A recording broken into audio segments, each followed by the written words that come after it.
Check out these two Saudi princes. It has a lot of views. Noise when we fuck. Sometimes we'd laugh in the middle of it. Is it good? Thank you, Mr. Cow. xQc. This one's the 57-year-old crown prince. And this one, the one doing all the hand kissing, is his younger cousin. Listen to what the older cousin is saying.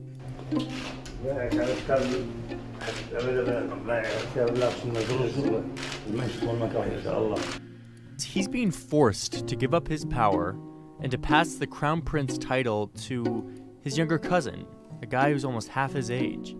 This is Mohammed bin Salman.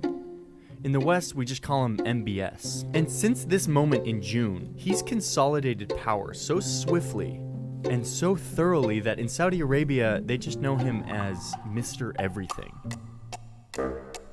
As Crown Prince, MBS will become king. And with all of this new power, MBS is seeking to... Wait a minute.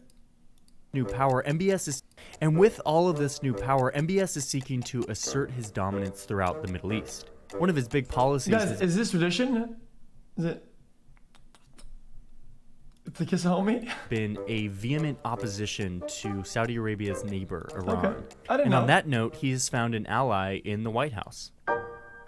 Inside the kingdom, MBS is also seeking to cement his authority and dominance over the royal family. Saudi Arabia's young crown prince arresting hundreds of his own cousins. And crackdown on corruption. 11 princes and nearly 40 current or former officials detained, reportedly being held at the lavish Ritz-Carlton. Yes, if you're a Saudi prince, jail is the Ritz-Carlton. MBS called this a corruption crackdown, and he branded himself as the financially responsible anti-corruption leader. But we're talking about a guy who recently purchased one of the most expensive homes in the world, and who last year spent $500 million. My house!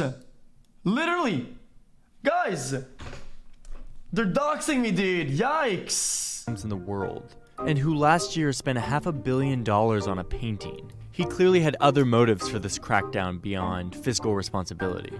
One thing to realize is that the Saudi royal family is made up of thousands of members who use public money generated from oil revenues to fund their unthinkably excessive lifestyles. So it wouldn't be hard for MBS to crack down on anyone he wants to. Coming into power, MBS's second big move was to loosen the strict moral and social rules of the kingdom. He stripped the religious police of their right to make arrests. He expanded women's rights in society, including giving them the right to drive. On the surface, these are progressive social reforms meant to modernize Saudi society. But like the anti-corruption crackdowns, the move is another effort to seize power. Saudi society is built on a sort of pact between the royal family, for safety, which is called the House of Saud, and the vast religious establishment run by conservative Islamic clerics. Guys, the clerics give the Saud family legitimacy by giving them their blessing as rulers of the kingdom. In exchange, the family allows the clerics to strictly enforce their uncompromising, puritanical... Guys, relax, dude. I was getting mad. Guys. ...of Islam within the kingdom.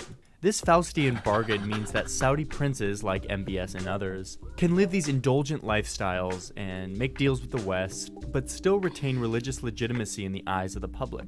It's a balance that has kept the kingdom stable in this very volatile region. But now MBS has violated his family's part of the bargain, arresting hardline clerics who might speak out against his progressive reforms. This could shake one of the foundational pillars of Saudi society.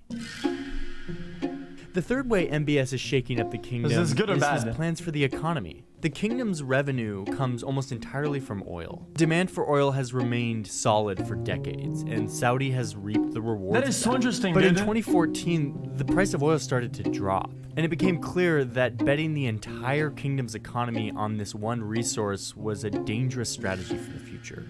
So MBS wants to end what he calls this oil addiction in order to prepare for a world after oil. He's laid out a vision for privatizing a lot of the sectors within the Saudi economy and breaking up this giant government-owned oil business.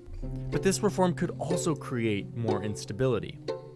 Thanks to the endless oil money, Saudi citizens are entitled to a lifelong set of benefits like free healthcare and subsidized housing. But as MBS tries... Guys, what are those? What are those?